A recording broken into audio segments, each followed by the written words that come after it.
professors on the faculty of the Department of Architecture, whose topic this evening is Religion and Recreation Revealed the Roman Synagogue and Bath-gymnasium at Sardis.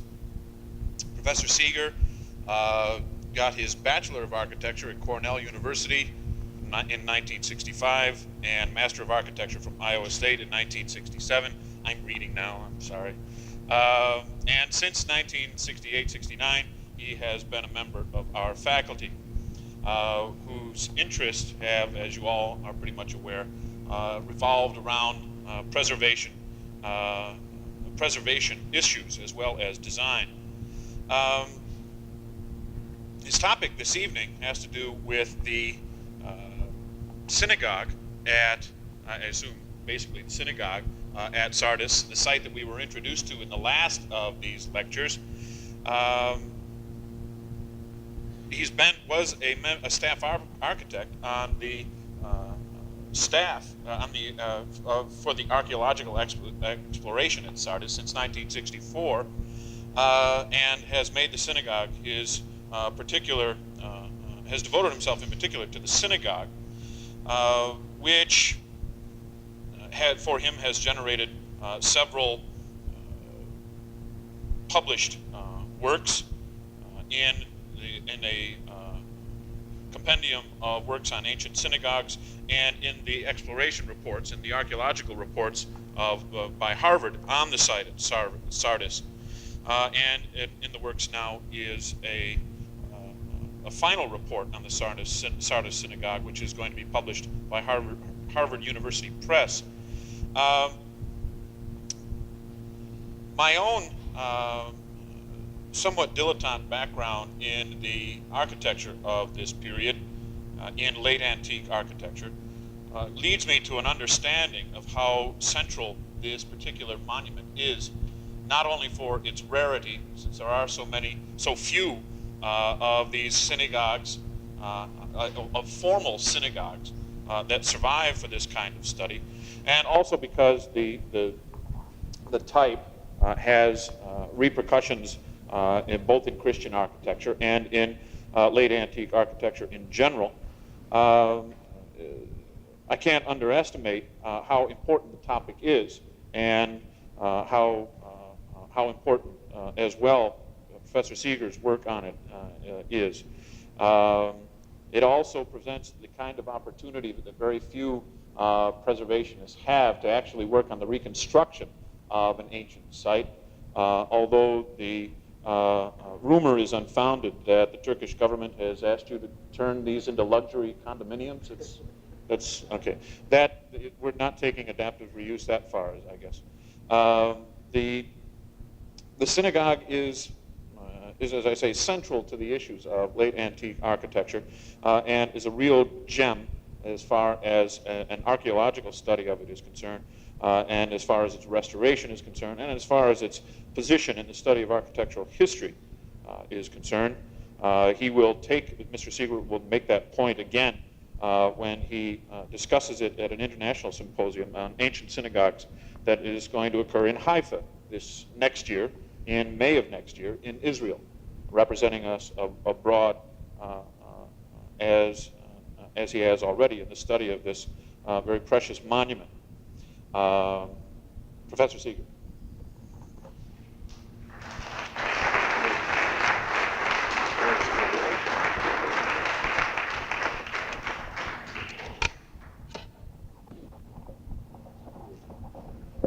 The first step is to figure this out, as you all know.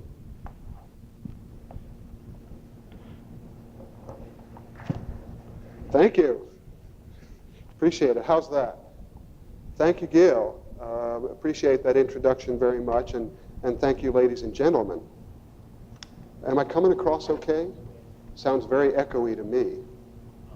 All right. The nature of the beast? Okay, thanks.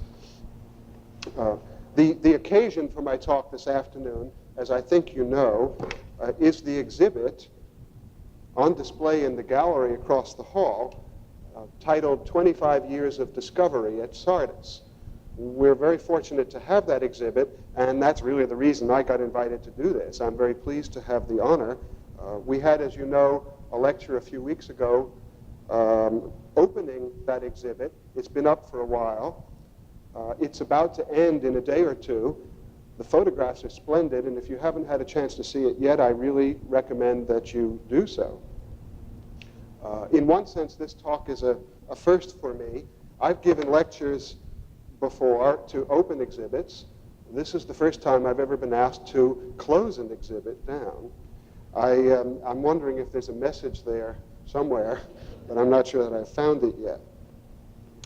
As Gil mentioned, Lindley Vann, who spoke before Thanksgiving, gave an overview of Sardis and its architecture, covering very broadly a wide range of structures built over a long period of time. I'm going to focus in on one building complex. I will be talking not just about the synagogue, but about a larger bath and gymnasium complex of which the synagogue happens to be a part. In a sense, then, there are two parts to this lecture. I'm going to be talking about one building complex, but it's a complex that has more than one function, and there are really two major parts to it. Okay? This is a detective story of sorts. What we did out in the field was, first of all, well, the process is called archaeology, of course, and I approach it as architect participating in archaeology. Basically, what we did was to look for information, to document that information very carefully. The architects in the audience, I think, are familiar with documenting information of that kind. And then we try to make some sense out of it. We try to see what that information tells us about the lives of the people who built those structures and who used those structures. So what I would like to do this afternoon is to share with you a little bit of how we did what we did and what we found, focusing again on this one large complex. I got involved in this project as a student in architectural school in my fourth year in architecture. The excavation at Sardis is a joint project of Harvard and Cornell universities, and I was a student at Cornell. I went originally really for a lark. I didn't have any long-range plans. I didn't expect to be standing here now giving this lecture when I started way back then. I simply thought it would be a neat thing to do for a summer or two, go off to an exotic place and see some interesting things. As I think you can tell, I pretty much got caught up in that. The project that I was working on expanded, and in the end, I was there for, I think, 10 summer seasons of excavation, study, and restoration. And this is the story that I'm going to tell you a bit of tonight. The field work, I might say, is done. We're finished with that particular project, though the excavation continues. It has been done for some time, actually. What remains, what I'm still working on, is the final publication of the results, as Gil mentioned a bit earlier. Steve, can we have slides? Do I get the lights? I do this. Aha, okay. The map shows you the location of Sardis, marked in green, the little green square there, in western Turkey, about 60 miles from the Aegean coast, a bit inland, but not very far inland, in a very splendid pastoral setting, nicely agricultural. The city sits at the foot of a very rugged range of mountains, where the mountains come down and meet a broad, fertile plain. This was, in ancient times, and still is actually, a very strategic site controlling a main route that leads from the interior out to the sea. The dotted line that you see on the map is the Persian Royal Road that led from the Persian capital at Susa westward, almost to the seacoast, ending at the city of Sardis. Sardis was one of the regional government centers of the Persian Empire.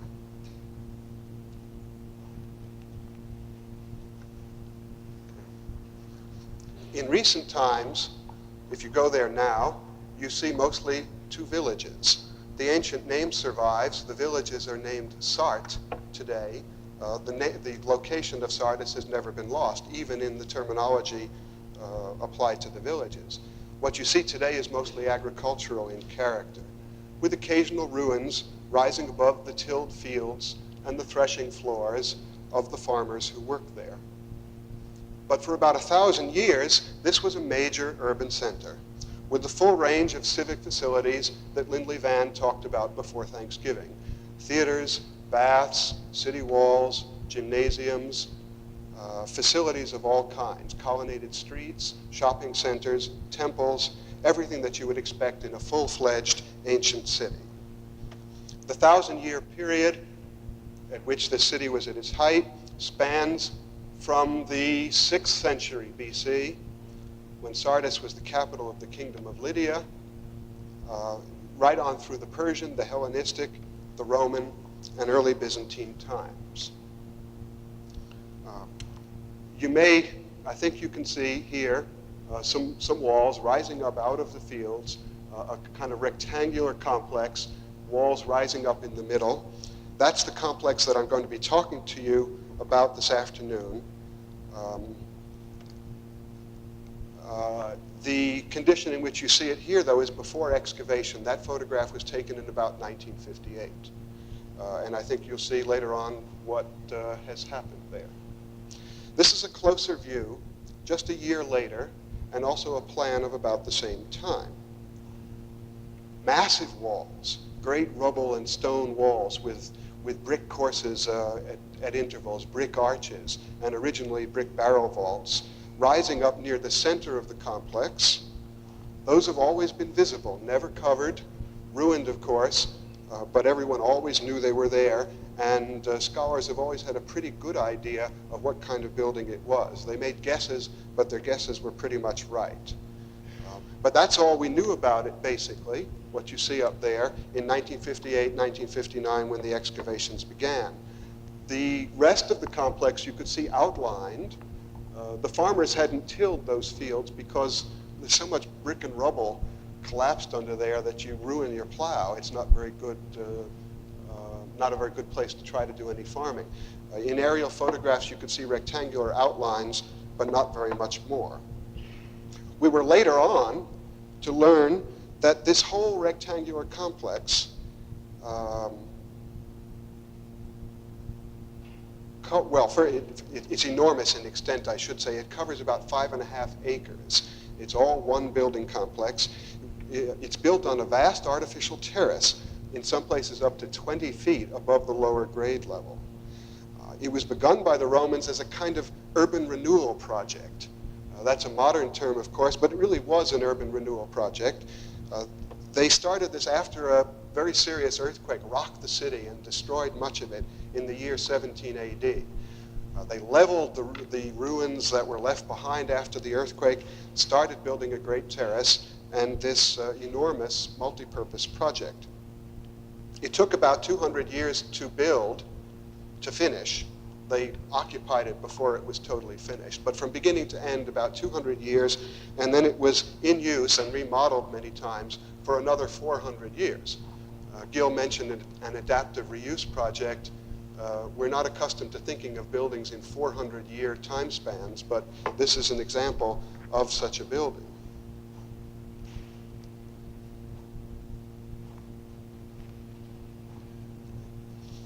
And here it is now, both in plan and in a view, as we finished it up, as we left it, partially restored, not fully restored, of course, and there are no plans to restore it any further. This is a good opportunity for me to take you on a little tour and show you what's what in the bath. Running along, yeah, it works on the plan. Okay.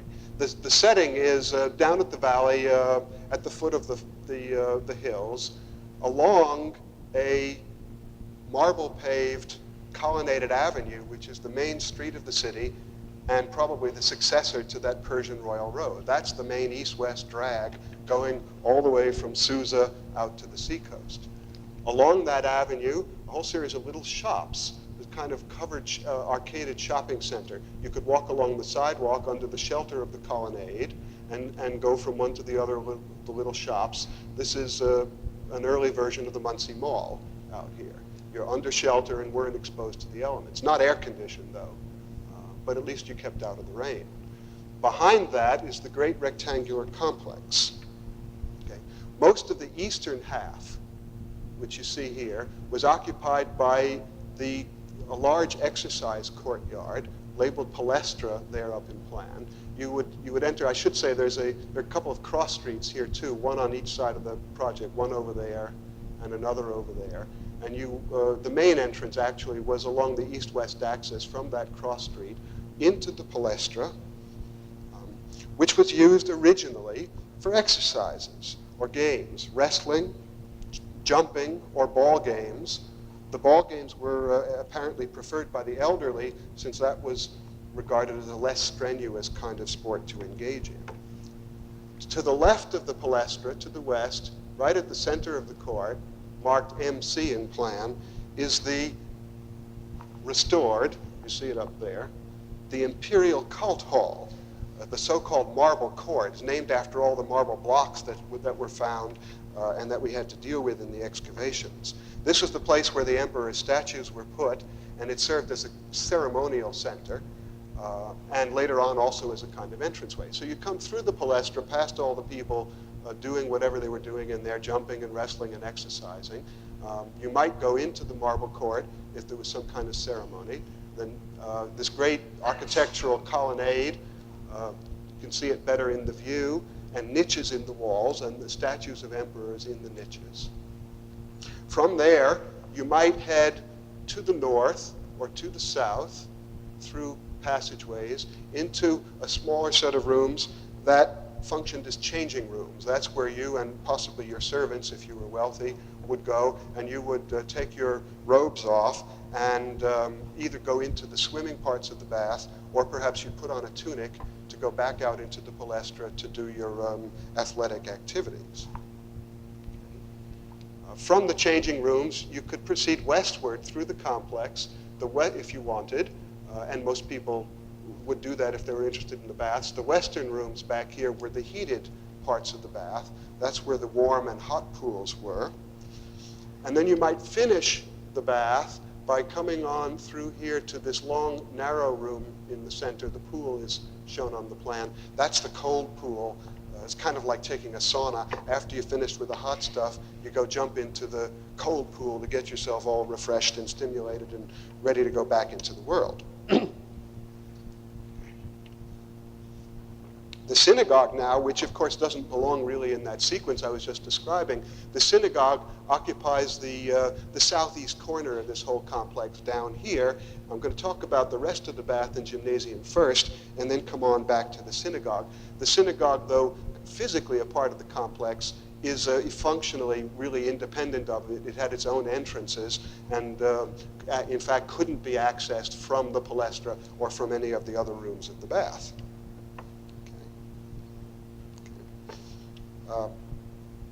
Something a bit more about the gymnasium. About a week ago, I got a phone call from some people at WBST-FM. They had read in the newspaper or some publicity that I was going to give a talk about a gymnasium. And they asked me, having read about the gymnasium, if I would be willing to appear on a radio show. It was supposed to be last Thursday. This was a radio show that was going to be about a topic, one topic a week. Last week's topic was health and wellness. Thanks, Gail. I scratched my head, and I just didn't. It was a nice opportunity and a nice invitation. I appreciated it, but I didn't do it. I didn't think I had very much that I could say about that subject. But I did eventually make a connection. The Greeks were really into athletics, as I think you all know. We've all heard about the Olympic Games and the athletic emphasis of the ancient Greeks. To the Romans, this kind of a place was much more of a social center than an athletic center. That's the tie-in here. That's the reason I didn't think I could say much about health and wellness. Bathing and exercise here were social rituals for the most part. This is a kind of an aside from the architecture, but this is how the place was used. We know that various clubs, social clubs, met in the baths at Sardis. We have several inscriptions that refer to the meeting place of the city council, for instance, or to the a kind of club of the elders. This was, in a sense, a sort of senior citizen center here. People met here, people socialized here, not so much for athletics, but for the social aspects of athletics. Indeed, by the 4th century AD, athletics had been so downplayed, partly that happened when the empire became Christian, so downplayed that the palestra over there, which was originally earthen so that you could do all the sporting events without hurting your feet, the palestra was entirely, the whole area, paved in marble pavements, no longer used for athletic contests at all. By that time, the place had become, strictly speaking, a social center without the athletic activities attached to it. These are the central rooms of the bath with the massive walls and originally great barrel vaults over the top and probably large window openings at the end of the barrel vaults. All those vaults had collapsed inward. What you see on the right is pretty much the situation as we found it. All that stuff in the middle was eventually removed, very slowly and carefully, of course. What you see on the left is the room, the same room, after we had gotten down to the floor level, and that's the cold pool, the plunging pool, into which you go at the end of the bathing sequence. Around the edge, in the little niches, were a series of smaller pools where you could go and sit with some friends and have a kind of private little bathing party, I suppose.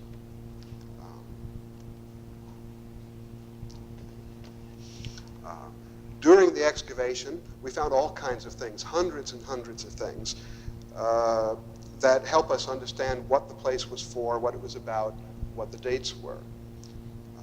On the right side, an example of some of the piping, the plumbing, extensive waterworks connected with the bath, and of course furnaces and equipment for hot air so that you could stay warm in the rooms in which you wanted warmth. That's a valve, a brass valve that was found next to a fountain and could be used for turning the fountain on and off.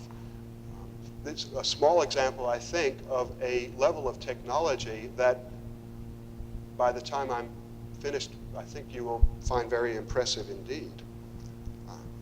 On the left, that's a latrine with marble seats. This too was a social setting. It's big enough for a few dozen people. And that presumably is a place where you went and talked and chatted about politics or whatever, just as you did all over the rest of the complex.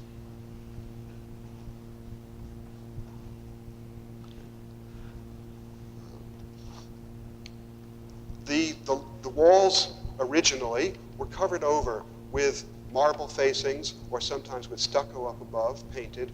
All that brick and stone and rubble that you see was not meant to be exposed to view at all. That's the kind of rough construction typical of the Romans, and then they faced it with finer materials. In some places, the marble facing, or revetment as it's called, survived sometimes 1, 2, or even more courses.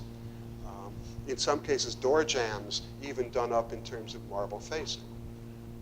On the right, that's a window grill. In the large areas underneath the barrel vaults, there were grill work of that kind in bronze, which was made to accept glass panes. So the building was actually closed in with glazed window openings. All kinds of things came out of the shops that row along the avenue in front of the whole complex. Just a couple of items indicative of the commerce that went on there. On the left side, that's a part of a balance, a scales, for weighing the merchandise that you were selling, and a little weight, one of a whole series of weights, so that you've seen modern equivalents of that kind of balance.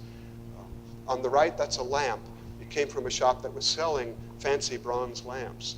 That lovely lion, perhaps you can see, the top of his head hinges, and you lift up the hinge and pour the oil in the top of the hinge, and then you stick a wick in his mouth, and he'd burn away with his mouth aflame wherever you wanted some light. There were shops selling all kinds of things, shops selling locks for doors. We found it filled with locks, shops selling dye, big dye vats filled with different dye stuffs down at the bottom, all kinds of things, very diverse shopping center. And of course, as we were excavating, we found stone, lots and lots of stone, and that's of course the architect's job. Lots of stone pieces, including, just for example, a series of column capitals with carved heads. As you see on the left, this one is showing, I think, a head of Zeus. All kinds of people showed up. You have to imagine the colonnade with all these people looking down at you.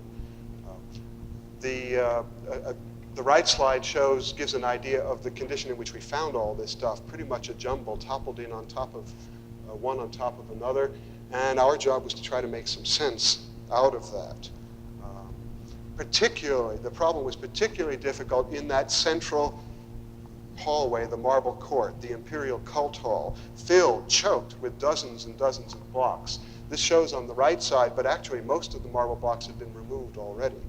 What the architects did here was to number them very carefully, record where they were found, catalog them all, draw them all one at a time, believe it or not. The reason for doing all this is that we were faced, in effect, with a giant three-dimensional jigsaw puzzle. Our job was to try to make sense out of all these jigsaw puzzle pieces. To make the matters worse, of course, a lot of the pieces of the puzzle were missing. If you ever try to put together a jigsaw puzzle where the pieces are missing, you have an idea of what we were up against. The blocks are pretty big, too, so we were also having to do a jigsaw puzzle vicariously. We couldn't actually move the pieces around in the field until we had a pretty good idea of how they were supposed to go together. The process, I'm summarizing very quickly here, something that took about 2 or 3 years to do. Eventually, we got enough of an understanding of what was going on here to be able to mock up in the field collections of pieces that went together. And we discovered that there were 2 different orders. A larger order, presumably the bottom story of a building, and then a smaller order, smaller in proportions, which we suspected was from an upper story. We were helped out a lot here. There is one clue that you can't see very well. The entablature block here had an inscription on it. I don't think we ever would have figured it out if it hadn't been for that inscription. The person responsible for reading and interpreting the Greek inscriptions was able to figure out what order the words should go in. He was able to read the inscription eventually, and that helped a lot figure out what went where. And we were able to solve the jigsaw puzzle. There was a lot of interest in this because these are beautifully carved pieces from the Severan period. The friezes and cornice have these lovely and very deeply carved floral motifs. There is a little side story here. We're able to date this, the addition of this wonderful marble order, very exactly. And I think it's a nice story. The dedication inscription that I just mentioned mentions 2 emperors, the emperors Caracalla and Geta. But we happen to know that those 2 emperors ruled together jointly for a period of just 2 months in the winter of 212 and 213 AD. At the end of that time, Caracalla had Geta murdered and then went around having his name erased from all these inscriptions. And we have very nicely in this inscription, the name Caracalla is still there, and after that's the space, a blank. So we know exactly that this thing was put up in that very short time span. Okay. Eventually, after about 3 years, the people working on this project, I was just a small part of that, of course, were able to figure the whole thing out. A whole series of drawings. This is just the final version. Now in a perspective showing how those architectural pieces would fit together. That drawing, the series of drawings, sparked a lot of interest in an actual reconstruction project, not just a paper reconstruction project. Took a lot of funds, of course, and that's really what comes next. As things got going, we were faced with the problem of how to hold all this stuff up. It had collapsed originally because of an earthquake. The region is still earthquake prone. We were afraid if it went back up again, it would collapse again. It would be even weaker now than it was before because so many of the stones had broken apart when they fell. The Turkish engineers devised this system on the left side. The structural engineers here are going to appreciate this. What you see here is drawings for a huge concrete frame, reinforced concrete, built into those rubble and stone walls in the reconstruction. That's not something the Romans did. That's what our engineers devised to hold this thing up. There are cantilevers at 2 levels, and the entablatures of this giant complex are actually supported from above, supported from the cantilevers in this reinforced concrete structure, and not from below by the columns. They're really hanging there. If we had an earthquake again, the columns might fall out, but the entablatures and the pediment and the rest of it would still be hanging up there, we hope. Actually, the columns are pinned at the top into the entablature, so and this is backwards of what you'd expect from gravity. The entablatures are really holding the columns in place.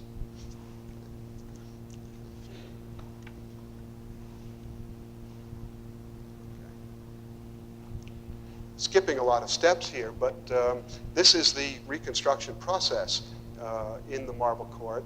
The first story on the right we did with wooden scaffolding. Local technology, fairly simply available. We could get the timber. Timber is very expensive, but we could get the timber, build a scaffold, and put the columns up. All of this, by the way, was invented on the site. No restoration project of this scale had been done in that region of the world. What our engineers and architects were doing, I had very little role in this, I might say, is to invent the techniques and tools for a restoration of this kind. The second story, which you see on the left, took a crane designed by our excavation engineers because we could find no such crane locally. If you were to do something like this in the United States, you'd have lots of cranes to use. You just go out and rent one. We couldn't do anything of the kind in Turkey. This was built in town, built for us according to our own engineers' specifications. Some of the steps involved, new capitals were carved. We had to replace some missing pieces. The dilemma, of course, is that so much is preserved to create the motivation for restoring it, but it's not all preserved, and you have to make some decisions. New capitals were carved, but they were carved in a simplified way so that you could tell the replacement capitals from the originals. The originals are much more intricate than the ones that you see up there as the replacements. Some of the column shafts were complete, but some of the column shafts were missing pieces, and these were filled in with reinforced concrete, tinted with marble dust so we could get the right colors. Once the formwork comes off here, then the stonemasons will come back and put the flutes back on the columns by hand. And over here to the left of that slide, you see the results. The slides don't show very clearly. The color is slightly different, so there really is no, when you're there in person, there is no doubt at all about what is original marble and what is replacement concrete. We took pains to try to distinguish very carefully the original work from replacement work. I know you've heard of reinforced concrete. Interesting story. I can't really show it to you. I know you've heard of reinforced concrete. I doubt that you've ever heard of reinforced marble. We found, to our astonishment, these tall columns here are made out of a beautiful but very easily broken marble. And the Romans, in an attempt to reinforce them, had drilled holes in them about 1 inch in diameter and 3 to 4 foot long, down into those columns, and put in those holes long iron bars. We think it didn't work. We think it probably did more harm than good for a variety of technical reasons, but it was astonishing to us that they had the capability to attempt something like that.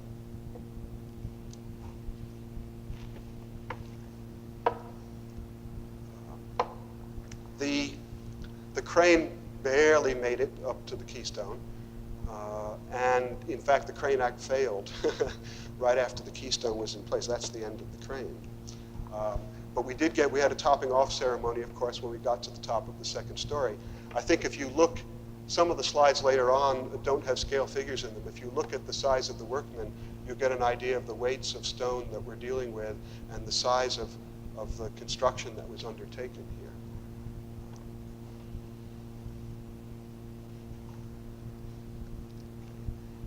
And this is the way we left it about 1973. The end result. It's It gives a good impression, I think, of what it must have been like. The marble facing on the walls is missing. And there's a good bit of speculation that that court was actually roofed originally with a timber trussed roof, but we didn't attempt to put that back, and in fact, no one really knows how they would have done it.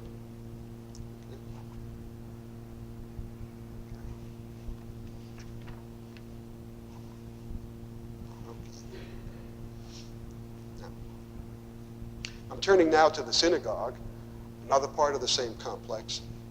The discovery of the synagogue here came as a total surprise. No one suspected it was part of the bath-gymnasium. Sardis Jews are mentioned in ancient literature. The Jewish community is mentioned in both the Old and the New Testament. The Jewish historian and military general Josephus mentions the Jewish community. There's even an inscription at Sardis that mentions a fountain of the synagogue. But there is no record at all of where the synagogue was located. And from what we thought we knew of the relations between Jews and Romans, it should never have been where we found it. No one would have ever suspected it belonged here. The Jews presumably would not have used a bath-gymnasium, and no one would have thought that the Roman officials would have let the Jews build a synagogue in that location. The first evidence that there really was a synagogue here came in 1962, while we were engaged in excavating other parts of this project. A trench was laid out past the shops and through the road in a place where people thought we were going to find the outer boundaries of the palaestra. In that trench, there was a lot of collapsed debris. We encountered eventually mosaic floors, and then 2 steps of a platform, which you see there on the right side. And lying next to those 2 steps, this plaque, marble plaque, showing traditional Jewish symbols. The menorah, the 7-branched candlestick, the lulab, or palm branch, traditional symbol, and the shofar, or ram's horn, over here. These symbols are known from many other sources, and quite a bit of surprise and consternation what's going on here. This part of the complex, evidently, we knew at that point was used by the Jewish community, but we didn't know how. Other things started to turn up that reinforced that first idea. A few fragments of inscriptions in Hebrew, most of them unreadable, but one of them, the one that you see over here enlarged, says shalom, which means peace in Hebrew.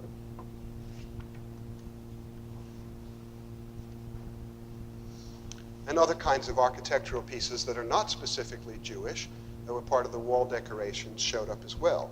The walls here, too, were covered with the marble facing. Lower courses were still in place, and many parts from the upper levels of the upper registers of wall decoration had fallen down onto the floor where we could find them. This on the right is a pilaster capital, the equivalent of a column capital, but applied flat to a wall surface above a flat pilaster. Many of those, dozens of them in all different shapes and sizes. On the left, little pieces of marble inlay work appeared. These are called skutlosis, if you really want to know the Greek name for it. Animals of different kinds, birds and fish, also a camel, sheep. And in addition to the animal figures, little geometric designs, flowers and vines, pomegranates, things of that kind. No human shapes, probably because of the biblical prohibition about graven images in the synagogue. Animal shapes appear to have been okay, but not images of people.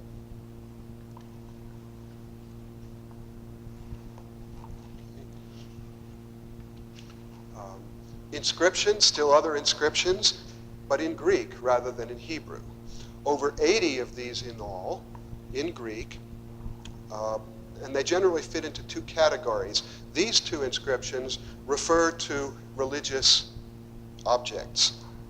The inscription on the right is a reference apparently to the place that the parchment scrolls containing the books of the Old Testament which constitute the Jewish law were kept. There was a container, there's a Greek name for it, and the inscription on the right side records the gift of the marble inlay decoration for the place that protects the law. A very unusual reference to the shrine in which the scrolls were kept. The inscription on the left side is an injunction. It too seems to have a reference to the Torah scrolls, the scrolls of the law. It reads in Greek, "Find, break open, read, and observe."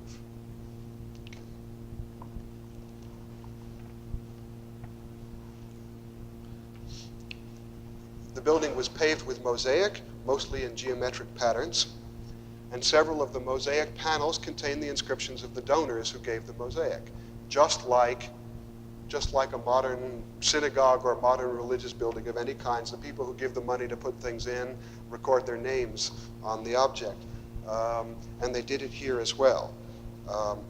Also, donors' names recorded on marble plaques. Over 35 inscriptions like this marble plaque. Typically, they give the name of the donor, what the donor gave.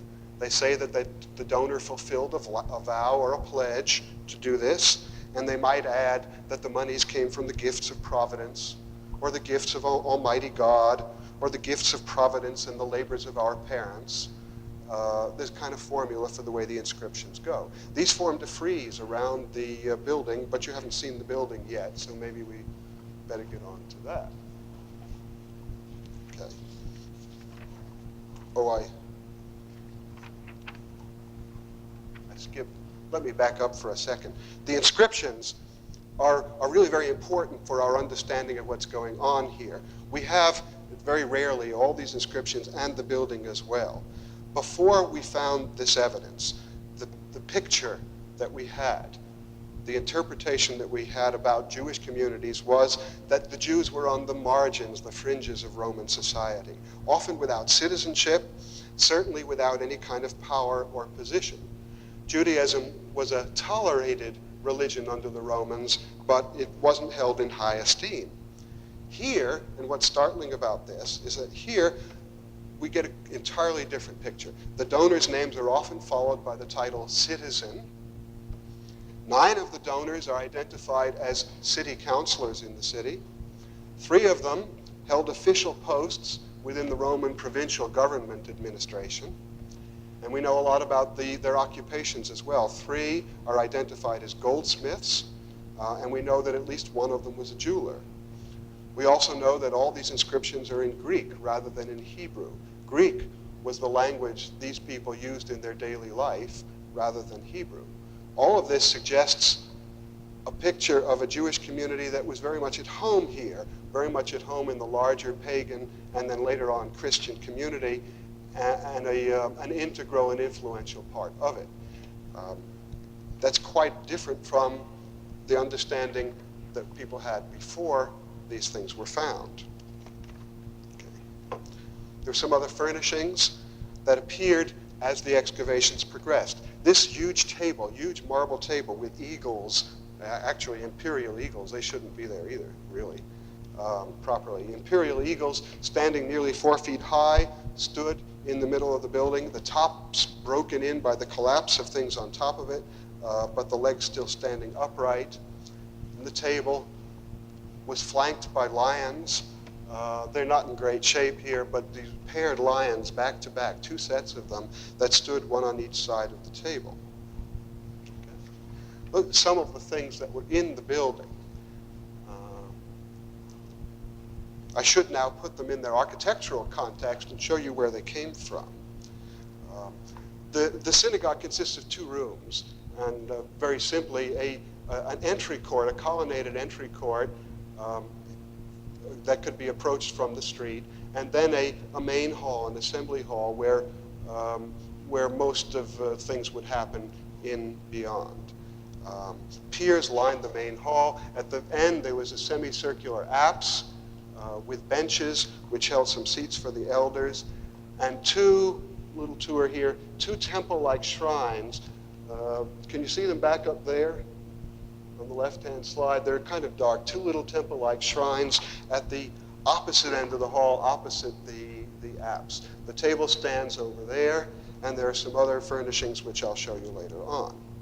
Okay. The size, by the way, didn't mention that in passing. If you take the hall and the court and the porch beyond, that's about 300 feet, about the size of a football field.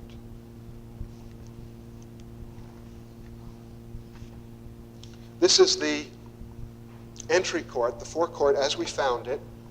It's kind of hard to make out what's going on there. Again, this is the kind of puzzle that we were faced with. It's in a disrupted condition.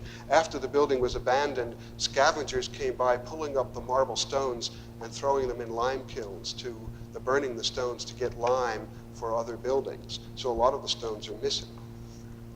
You may be able to pick out, though, clay pipes which fed a fountain which stood originally in the middle of the court.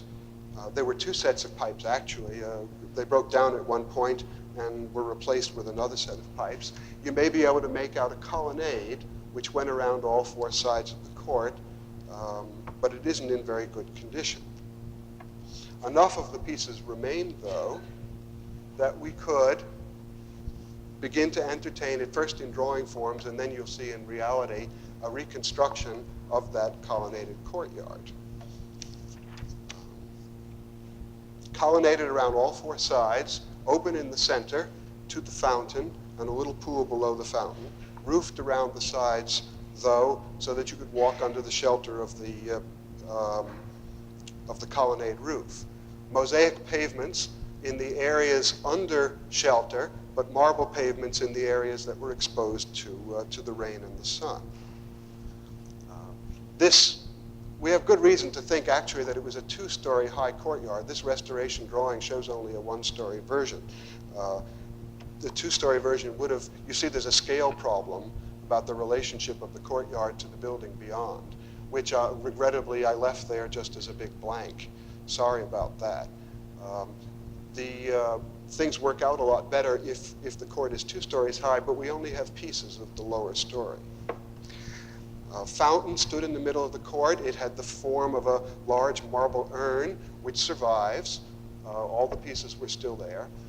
And there was a railing which ran around the court that kind of separated the mosaic paved area from the central area. This is the top part of it. The bottom part was carved with a kind of a pierced railing, holes down below so that it wasn't solid, but somewhat open. The court, of course, served as an entry place, as a vestibule. It may have had other functions as well. Apart from the fountain, there aren't any other very specific facilities provided here, but this may have been the place where people studied, where they read, where they discussed, and possibly strangers slept here, travelers who were looking for a place to stay. It was traditional of the time that there wouldn't be very specialized facilities for those kinds of activities. The main hall, the room beyond, here, as we found it in 1962 on the right side, again, choked with the blocks from the piers that had fallen in on top of themselves. And then on the left side, after all those blocks of piers had been removed and we were able to make out the outlines of the building. The right side is about 1962. The left slide is about 1966.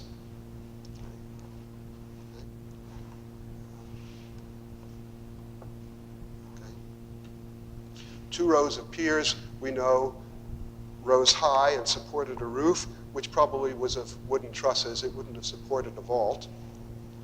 The piers rose 30 feet high. We know that because of the way they fell in the hall. We could measure up the blocks. The clear story probably rose another 15 or 20 feet, so we're talking about an interior space that was about 45 or 50 feet tall altogether. If you're familiar at all with synagogue architecture, some of you I know are, you may be looking for benches lining the walls. That was traditional of synagogues, but it doesn't happen here. This room is far too big for people to be able to participate sitting in benches along the side walls. Here, people must have sat on the floor, presumably on woven mats, so they wouldn't be sitting on the cold surface. They'd be sitting on something warm. We suspect that there was a tradition in another place of various trades sitting together. Goldsmiths would sit in one place and jewelers in another and so on, and that may have happened here also.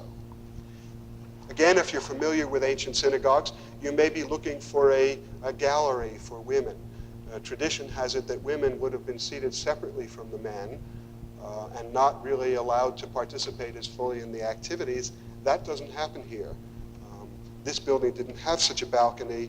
At this building, either, we don't know which, either women were allowed in the hall with the men together, not segregated, or, alternative, women were excluded from the hall entirely.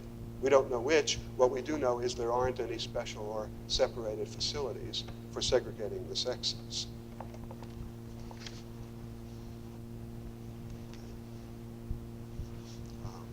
The far end of the hall contained this three-tiered bench around a semicircular mosaic.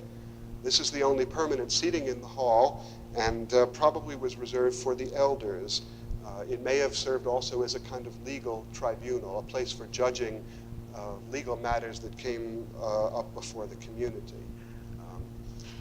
I keep mentioning ways in which this building is different from other synagogues, and of course that's the point really of what I'm talking about here, of the significance of the building. This is an arrangement that's known from churches about the same time, very common in churches, and it's common in other kinds of public buildings as well, but not known at all in any other ancient synagogue.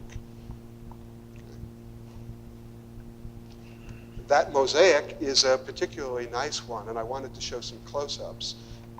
It's a figurative design instead of a geometric design as most of the others are. It shows twining vines growing from a water-filled urn, the water of life. The urn, by the way, is the same kind of shape as that urn that we saw in the forecourt where you really would have washed your hands as you're coming into the prayer hall. There were peacocks. You can't really see them, just see a little bit of it. Flanking the urn, there were two peacocks in the mosaic made out of little pieces of glass stone. They were cut out by someone who didn't like images in the synagogue.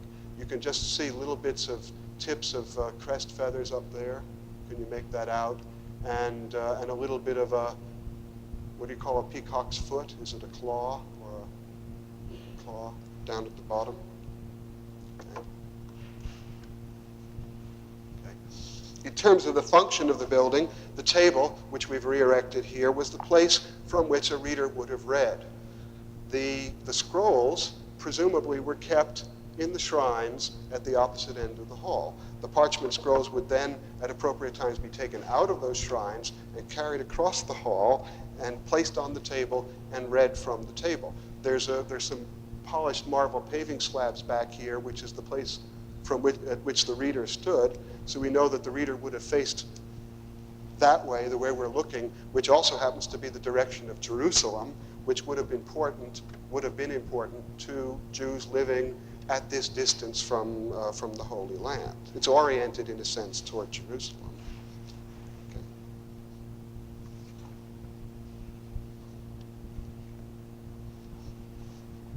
There's another furnishing, a late addition, we know, from the way that it's set in the mosaics. In the very center of the hall, it's marked by these 4 stone slabs. We could see nothing very much is left of it except those stone slabs, unfortunately.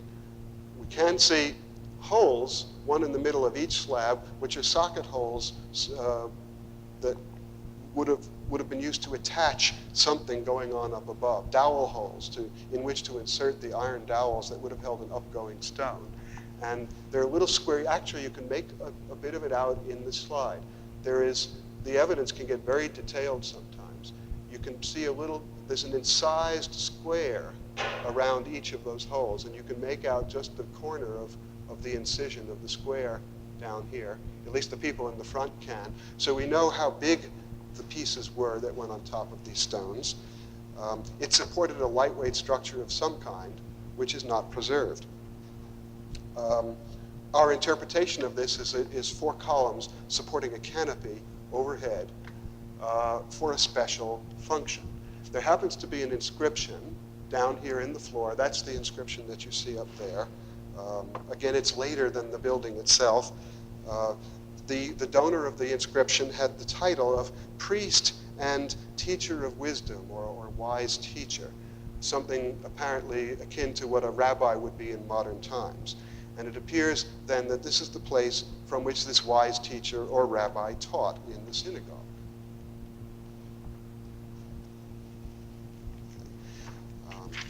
There were a lot of other furnishings too, little minor furnishings.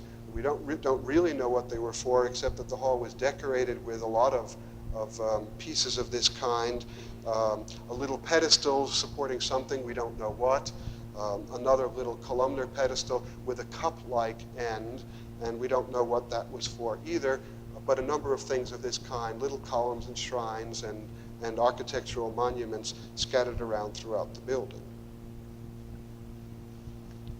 And then, of course, a lot of people said, well, you know, are you sure it's a synagogue? It has so many things that aren't typical of a synagogue. Maybe it's really a church after all. Well, there were dozens of symbols like the menorah, the seven-branch candlestick in all kinds of ways, carved in stone, scratched in pottery, even appliqued on glass. And we had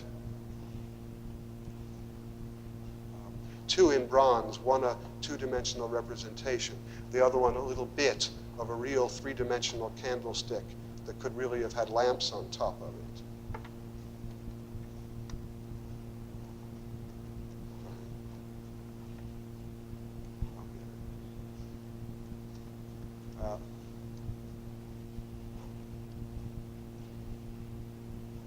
Sorry about that. Got it. Okay. Also one in stone. This fragmentary, of course, this stone candlestick would have had stone or clay or possibly bronze lamps on the top, burning seven lamps. These are very rare, by the way. This is one of only two that I know about from the ancient world. Okay. Now, what you see on the right slide is, we're getting to the reconstruction now. That's a group of workmen lifting up the mosaic from the floor. Or at least they're talking about it or thinking about it. They're not doing it yet, are they? The mosaic pavement has been covered with several layers of cloth and paper, and they're about to roll it up like a scroll on a log. And as you'll see later on, that was then reinstalled on the floor. This was done originally as a conservation measure. They won't. The mortar is very poor mortar after all these years. The mosaics won't stay if you leave them exposed. You either have to cover them back up again or do something to permanently conserve them. But lifting them gave us an opportunity to actually dig below the floor level. That's one of the trenches, the holes that we dug through the floor into lower levels. We were interested in doing this because we thought there had been some changes and we wanted to track them down. And indeed, there were. I won't go into detail about them. You also find some interesting things. That's a Lydian lion found. I promised somebody I was going to show a nude, and that's as close as I could come to a nude. You have to take a nude lion. But we also found, without going into detail about it, that the building had been through 4 different architectural stages in its history. This really is an adaptive reuse project. It had been changed 4 different times, sometimes more radically than others. It started out, as you see it at the top, in 17 AD. It was actually never finished in that form. It was turned into a Roman civil tribunal building, a Roman civil basilica, which is how it got the apse and originally colonnades down the side. Those columns came down possibly in an earthquake, and it was rebuilt again and again. And the last stage, the one that we've been looking at down here, really dates from the 4th century AD. This is an example of a building in constant reuse and constant adaptation. It seems only to have been a synagogue in this last stage or 2, beginning in 300 or 350 AD. It continued in use for another 250 or 300 years, mostly in that last form.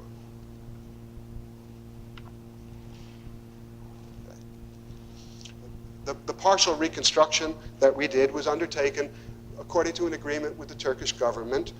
They were interested in tourist attractions, get people to come and spend money. We were interested in, we like to say anyway, in scholarship, of course, not in tourist attractions.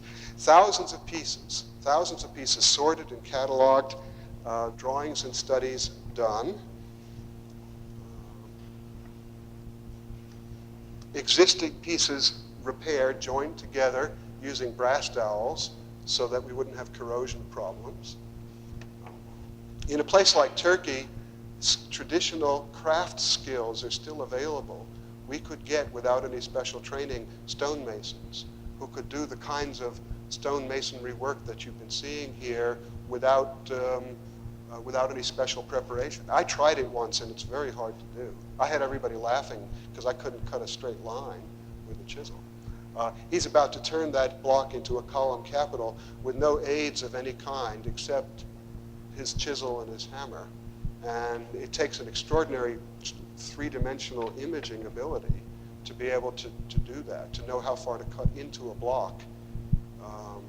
No lathe, nothing of the kind, just his eye, as far as I could tell. We filled in a few pieces that were not missing. The column bases are new, and the column capitals in this case are new, though we had the capitals for the other shrine. Since we had two, by sort of putting the evidence together, we know we're very close to what they looked like originally. The pediments in both cases are preserved except for a couple of little pieces. So we really had quite good evidence about what that looked like. And just for comparative purposes, here is a shrine for the Torah, for the scrolls of the law, as depicted in a mosaic at a synagogue in Israel. And I think you can see how close the parallels are. This is traditional and very typical Roman architectural form, but converted here, used here into to make a functional, practical part of the building, very close to the kind of, this is probably a wooden chest originally, but here on the right, at Sardis, it's rendered in stone rather than in wood. Okay. We put back the floors in concrete. Pieces of the wall decoration were put back on the wall, again, making some new pieces to fit in. Originally, the painting that he's doing over there on the right to painting the background areas of the relief so that the foreground areas would stand out, that's just repeating what was done originally. The traces of that red pigment remained on the stone, and in a sense, we're just renewing it. Okay. And this is the finished result of the forecourt as we left it. There's that crane in the background. What are we doing over there? Okay. Now again, well, there was an interesting question was asked at Lindley Van's lecture about reconstruction, and maybe you'll ask me the same question. The stone and the brick, remember, were not meant to be original, not meant to be visible originally.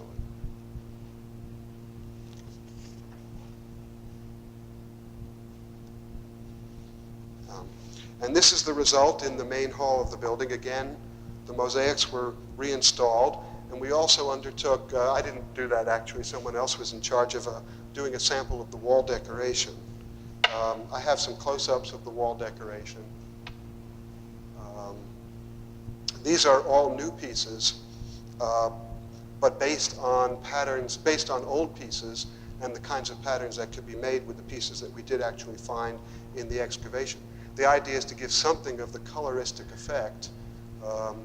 Unfortunately, the modern marble is not the same color as the ancient marble. So in a way, the colors aren't really quite accurate. But certainly in overall, the walls had this kind of appearance, highly decorative, architectural framework with all kinds of cut stone inlay down below. According to an inscription, there were paintings on the walls higher up, or maybe even on the ceiling overhead. Leave nothing blank, I think, was the motto. Bits of glass mosaic, tiny little pieces of colored glass, were found collapsed attached to the piers over the floor. We don't know very much about it, unfortunately, but somewhere up there overhead were sparkling bits of colored glass that you could see when the light hit it right. Inscriptions, again, then went in a band and a frieze around the top of the lower story of the architecture. Okay. Here, then, is the main hall as we left it, as we finished it up, about in 1973. And one more pair of slides, which I think it turned out pretty well, if I say so myself. And I thought I might end by showing you a drawing that Jim Anderson actually did. For those of you who know Jim Anderson, on the right side of an interior reconstruction of the building, and a model that was built in New York actually, but for a museum in Tel Aviv. That isn't quite accurate, but we have to live with that. That's on display in the museum right now.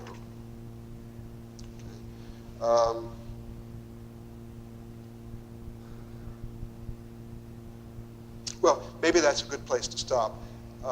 Thank you for your attention, and I would be delighted to answer any questions if you have some.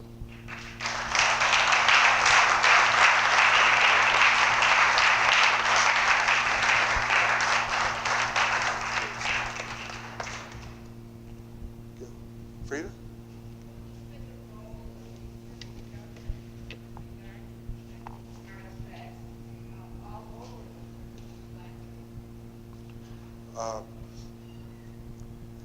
The question was, what's the role of the Turkish government in protecting artifacts all over Turkey? All excavations have to be licensed. There are illegal, clandestine excavations, to be sure, all over the place. People are always digging illegally. But in terms of Turkish law, excavations have to be licensed. They're very tight with those licenses. You have to, it would be very difficult now, for instance, for a new excavation sponsored by anyone other than a Turkish archaeologist to get a permit. There are laws against the exportation of antiquities. People do it. Again, there is, of course, an illegal market in antiquities, but as far as the law is concerned, their laws are quite tough on the subject. Penalties, I guess, are not tough enough to actually stop it. The Turks, of course, on the other hand, they don't have a lot of resources to devote to this. There is an awful lot that is not protected, and an awful lot that there are sites all over the country. It's very hard for us to imagine how densely populated a place like Turkey is with ancient sites. You really stumble over them all over the place, towns and villages everywhere, at least in the western, more densely part of the country. So they're not all protected.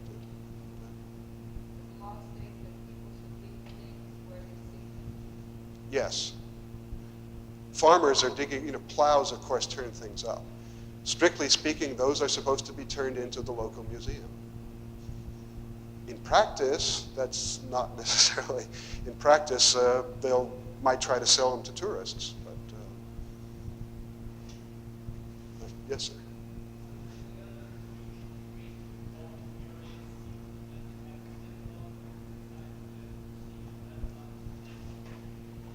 Sorry. Are there any other sites that have synagogues?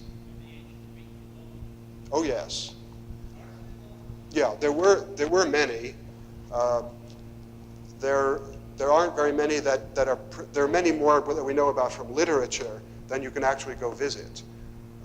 There are at least there are a dozen synagogue sites in Turkey in Asia Minor, at least a dozen known from the literature.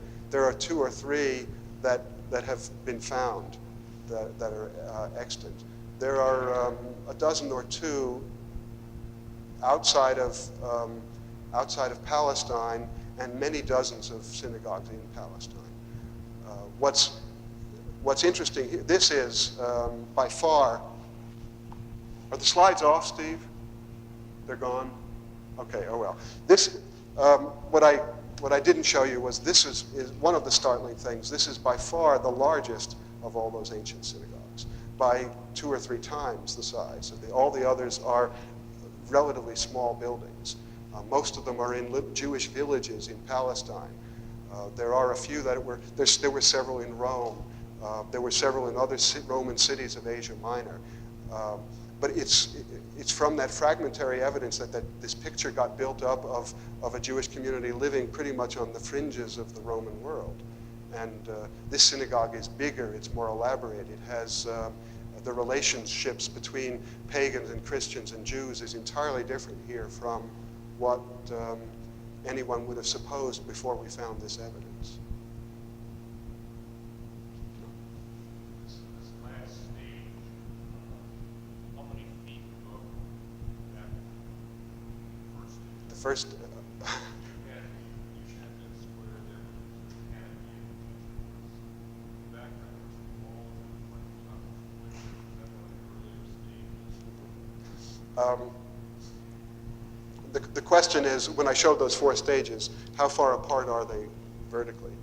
I didn't talk about stratification, which is the archaeological idea that things get layered and you can hopefully tell what's what by the layers. In this case, it's about 20 feet from the Hellenistic level to the Roman level. The distance between the first and the 4th stages is about 6 inches. The floor level was essentially the same floor level within just that short distance. Those arches that you saw on the slide, that's one of the reasons we wanted to dig. We thought there was going to be another building down there. Actually, though, those arches are really correcting a construction mistake. The foundation was built out of alignment, and those arches are in there to correct the alignment of the wall. Really just a technical error. Yeah, Dan.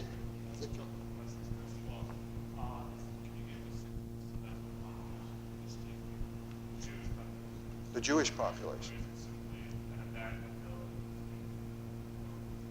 Oh, well, it was. Do we have any idea of the size of the Jewish population? Someone estimated the building could hold 1,000 people. That's the closest I can come to an estimate. There's nothing closer than that. We know that the Jewish community here is very old. Probably goes back to the 6th century BC. Probably brought here by the Persians from Babylon. How big? They managed to build and decorate that building. Several generations of donors were involved.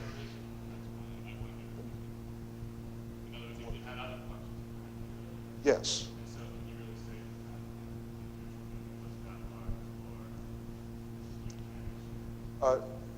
No, the point is, since they took over another building for some reason that we don't know, although speculation was maybe the city couldn't afford to keep it up anymore. That's John's idea. But they might have taken over a building bigger than they needed to fill. I assume that they wouldn't have taken over a building that was vastly bigger than they needed. They're just inviting extra expense for themselves. Someone has to maintain it.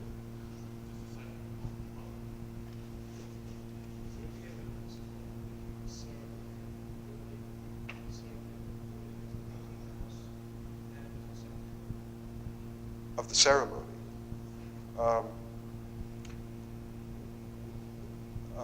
Well, the furnishings, I think, give a picture of that. Clearly, the modern tradition of carrying the scrolls and parading around the synagogue, well, it's very dangerous, of course, to go back and forth over a period of 1,000 years with traditions. But in this case, the shrines are at one end of the building and the table is at the other. And if you buy the notion that the reading must have taken place from the table, then the situation almost calls for a procession of scrolls from one end of the building to the other.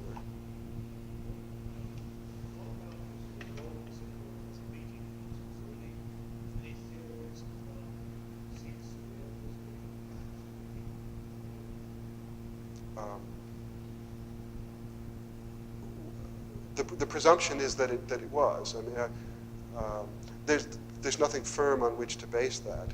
We have no way of really knowing. But the question is, what about the building as a meeting house? The presumption is that it had several functions, that it was a place of worship, a place of prayer, also a meeting house, a community center, the place where I don't know whether they had dances in it or not. Down in the basement, there isn't any basement. That's the tradition now, isn't it? You have a basement for the community center. Well, there's no basement here. Those kinds of things, the thinking is, it's not very firmly grounded, but the thinking is those kinds of things probably happened in the forecourt. That's your kind of social hall or social center. Sorry, John.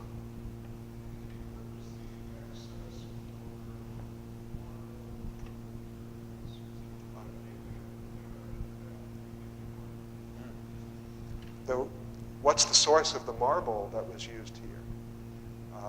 That's a good question. The mountains, the first slide, way back at the beginning, the mountains in the background are marble. There are marble quarries back up there, beautiful white marble. And they recently opened up the quarries again, which is kind of interesting. The plain white marble is probably local.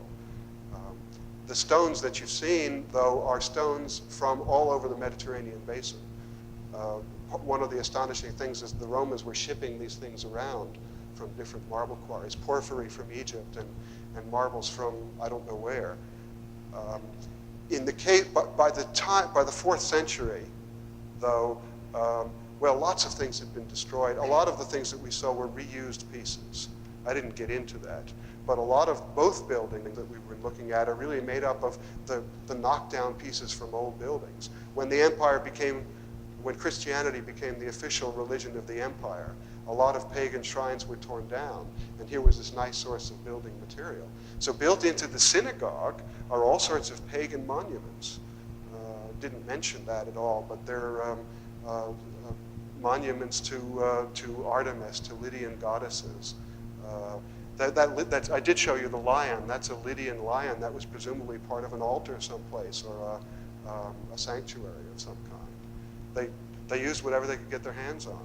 Why waste money? If you're going to cover it all up with marble facing anyway, it doesn't matter what you put in the wall. Yeah, let me get Bob.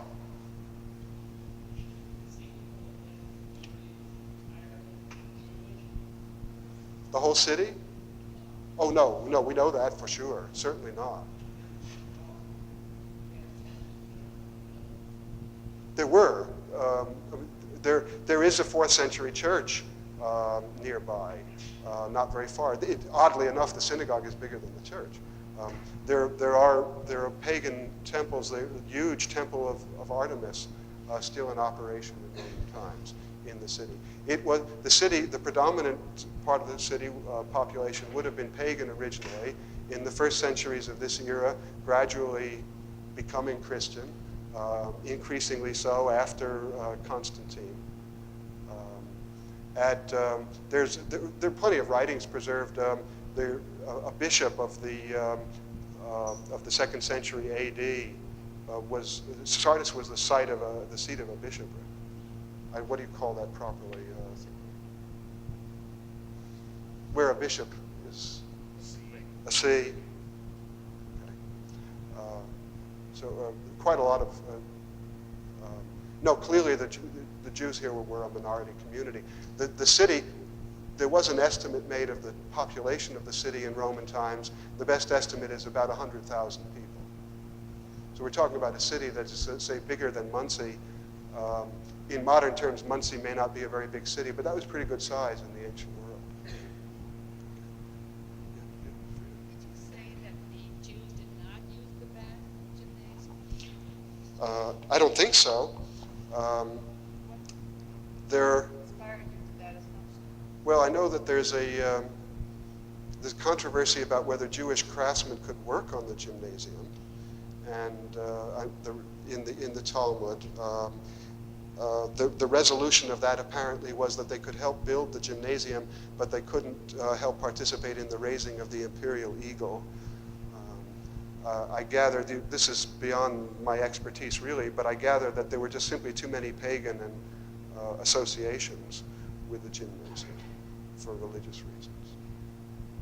And imperial associations too. I mean, a lot of people were very shocked. The eagles on the table are imperial eagles, the eagles clutching thunderbolts in their talons. And a lot of people said, you're not supposed to, that shouldn't be there. Okay. Well, thank you very much.